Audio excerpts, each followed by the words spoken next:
country celebrates a milestone in its history, 75 years since independence, it also welcomes its new president. Draupadi Murmu, a member of the Bharatiya Janata Party, was elected to the position on 29th of July 2022. She is not only the youngest ever president to be elected in India at the age of 64, she is also the first to be born in independent India and the first to originate from the country's designated tribal communities. Even though this event was of such a high significance, many people didn't even notice that the president changed. I certainly have been in this situation. When Ramnath Kovind became president, I didn't even know until 4 months later. This is probably because in India, it is the Prime Minister and not the President who is considered to be the one who runs the country and whose face represents our nation to the rest of the world. This makes an individual ask themselves the following questions. What is the role of the Indian President?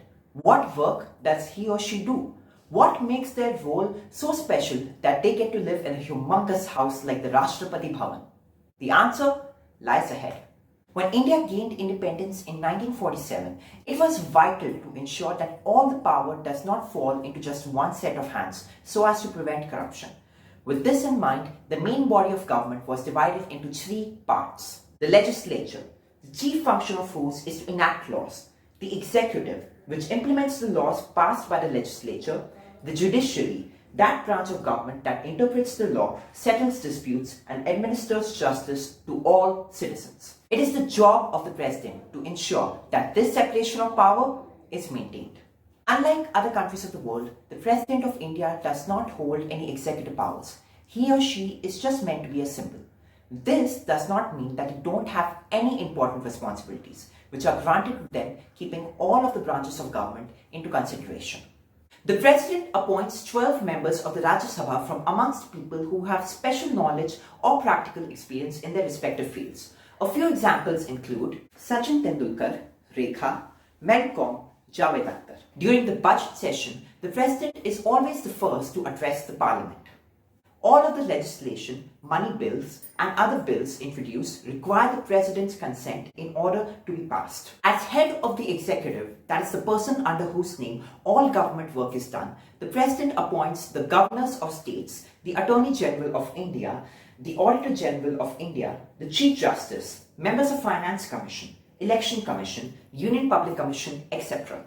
When it comes to appointing the Prime Minister, the President is bound by duty to summon the leader of the political party which has secured an absolute majority in the Lok Sabha and ask him to form a ministry in his name. One of the most important powers that the President has when it comes to judicial matters is the presidential pardon, the very last option for a convict after the Supreme Court makes its decision.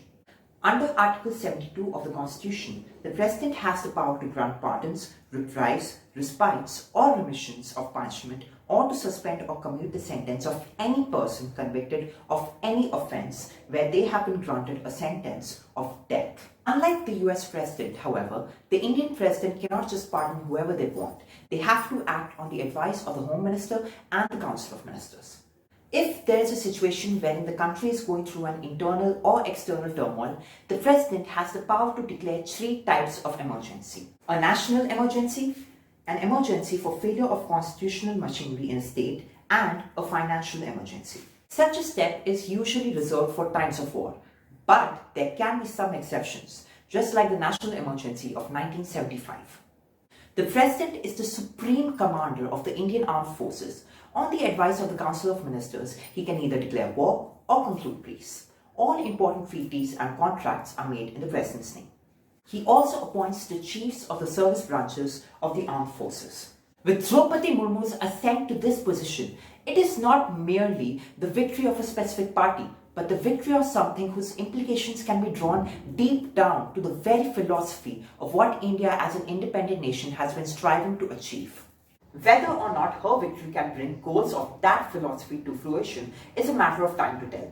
But at the moment, from the point of view of a modern, multicultural, multi-ethnic nation state, Murmu's victory is the victory of representation. She carries the dual identities of marginalization that have been a hurdle to India's reputation as an otherwise progressive and rapidly growing position in world politics, gender and ethnicity.